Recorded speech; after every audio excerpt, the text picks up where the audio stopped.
Thanks for being here today. I know you'd prefer to be outside on this snowy, sub-zero Williamstown weekend, but I appreciate your time.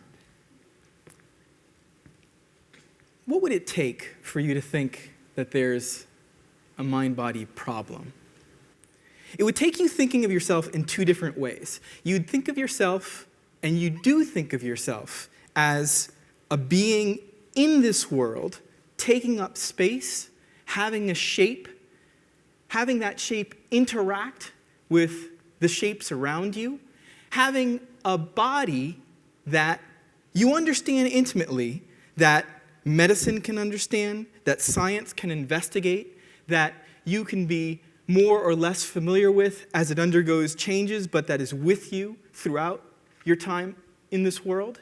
You'd have to think, in order for there to be a mind-body problem, that you're two, and one of those two is this thing that moves, this thing that is.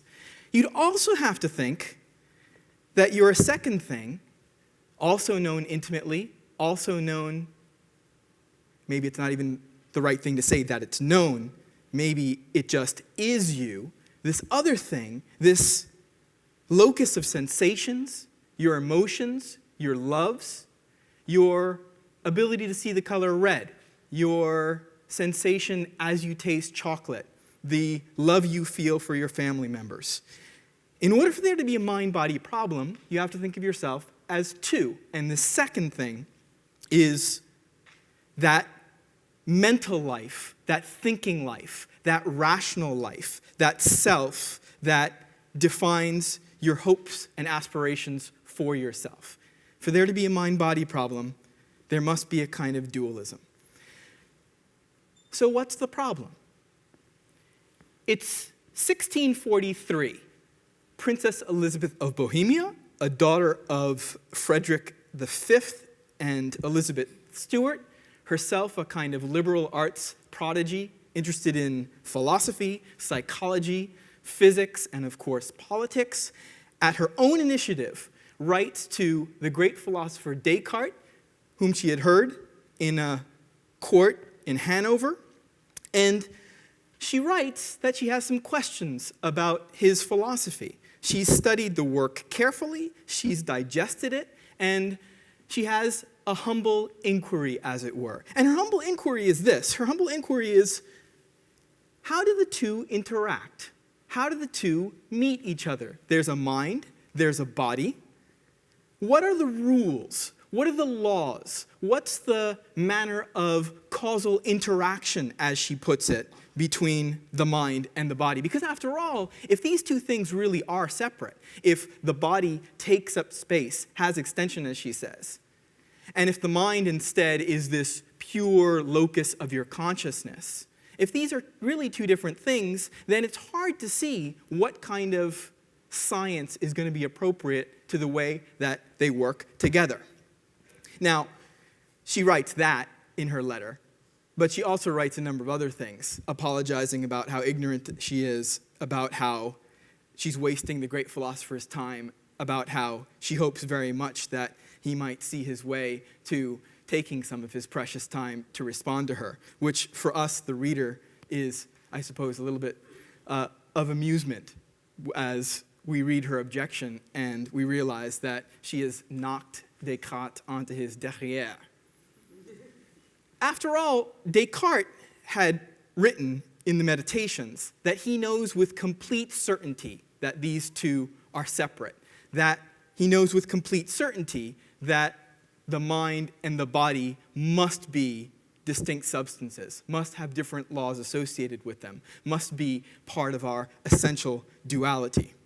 And Descartes, impressed with Elizabeth's correspondence, respectful of her genius, does take it upon himself to spend time in answering her. First, in the preliminary way, by saying that maybe the interaction between them is a new kind of causation unto itself, a different set of laws, a third set of laws that must be regarded as a primitive of this universe. That's his first try. But then he gives it an even better go. He's inspired to write further on the topic by his correspondence with Elizabeth. And you wonder to yourself, what is it that drives Descartes to try to preserve this sense of duality? Is it just the bare fact of the duality? Is it just that we know it? Is it just that it's manifest to us?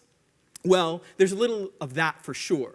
But I want to say there's something else going on in the Cartesian refusal to give up on dualism. And it has to do with our conception of ourselves in this modern world. We want to understand ourselves in terms of a self. We want to understand ourselves in terms of the capacity for will and rational action. We want to grasp the certainty of our own emotions and sensations. As we look inside ourselves, they seem essentially private. They seem unique to the person having those sensations. And viewed in that way, viewed in a broader perspective than the intramural philosophical debate, I think everybody in this room can recognize that there's been a substantial commitment to the Cartesian view culturally, historically, socially, politically for us. We think of ourselves as self-reliant, as moving into the West, solitary individuals, pressing ourselves against the world, hoping maybe against hope that we can be resilient against the forces that come against us. Right? So it's a part of a bigger narrative, if you will. And in a way, we can view Descartes as trying to hold on to this bigger narrative, or maybe he's at the front end of it, so he's trying to prop it up at its foundations. And Elizabeth has pointed out that there's a mind-body problem in that he doesn't seem to have any good way of accounting for the interaction between the two. But this is important stuff to us socially and culturally. The problem, in a nutshell, is based on what looks like a kind of, you'll forgive me if I put it this way, what looks like a kind of asymmetry between your knowledge of yourself, of your mind, and my knowledge of you and your mind. It looks like you know yourself from the inside with certainty, with a confidence that can't be rivaled by the people around you. You know what it tastes like to taste chocolate. You know what the color red looks like to you. You know how your emotions feel to you. Don't let anyone else tell you otherwise. Probably in 7th grade, you wondered to yourself whether your red notebook looked the same to everyone else as it does to you, versus the possibility that they just use the same word red and it looks quite different to them. So it looks like the mind-body problem is a problem having to do with an asymmetry between your knowledge of yourself and my knowledge of you, and some of the most famous arguments in the 20th century that produced the mind-body problem, or if you like, rehearse the mind-body problem because it's a quite old problem, have to do with thought experiments like whether you could know what it's like to be a bat just by knowing something about the bat's nervous system. Bats, notoriously guided by echolocation, specialized structures in their nervous system, guiding them through this world perceptually. They're mammals, so they're probably a great deal like you, but on the other hand, you can't know what it's like to be a bat, no matter how much you might flap your arms and scream into the night. Or consider the thought experiment having to do with Mary, the super neuroscientist who grows up in a black and white environment, but knows everything there is to know about the color visual system of human beings. The claim is that when she leaves her black and white environment and moves out into the colorful world, if her vision is normal, that she'll learn something new, that there's something that can't be known about experience just by having a description, having a neuroscientific description of how the visual system works. So there's this idea of an asymmetry between your knowledge of yourself and my knowledge of you, my knowledge of myself and your knowledge of me. That seems to be at the root of the mind-body problem, and it looks like it has considerable cultural importance for us.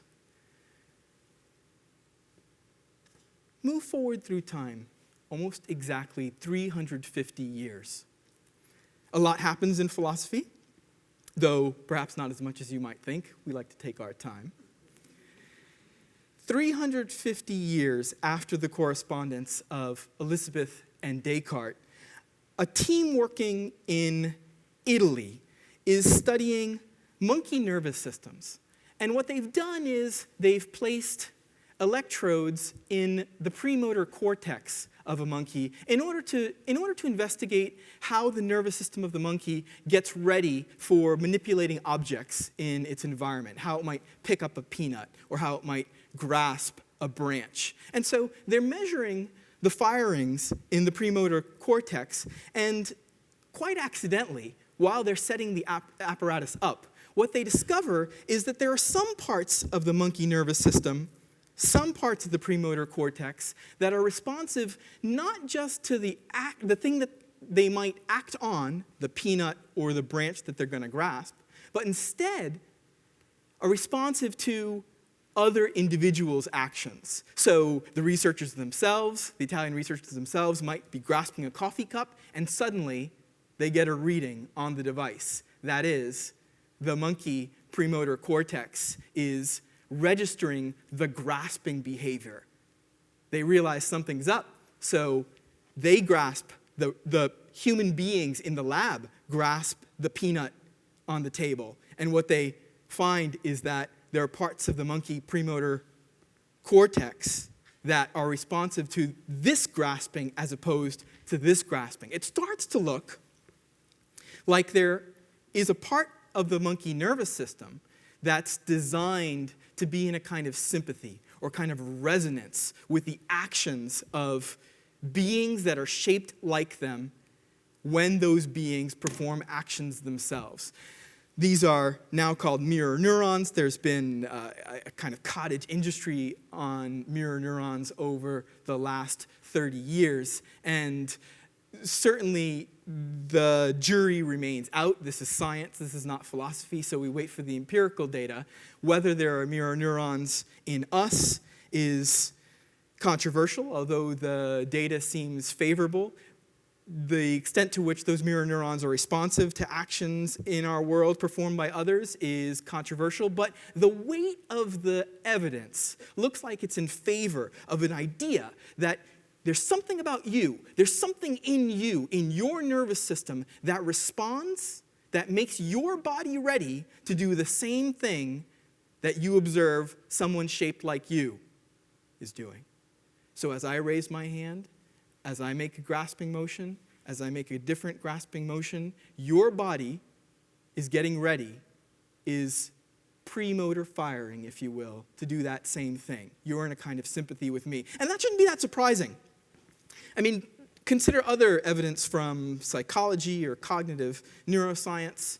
Consider evidence having to do with emotional contagion, where when you observe the emotions crossing my body and face, when you observe the position of my shoulders, the changes that happen in my brow and jaw and mouth as my emotions change, so too you feel in some small measure those emotions. So too you feel in some small measure that way of being unto yourself. Or consider the imitation that infants perform when they're facing their mother.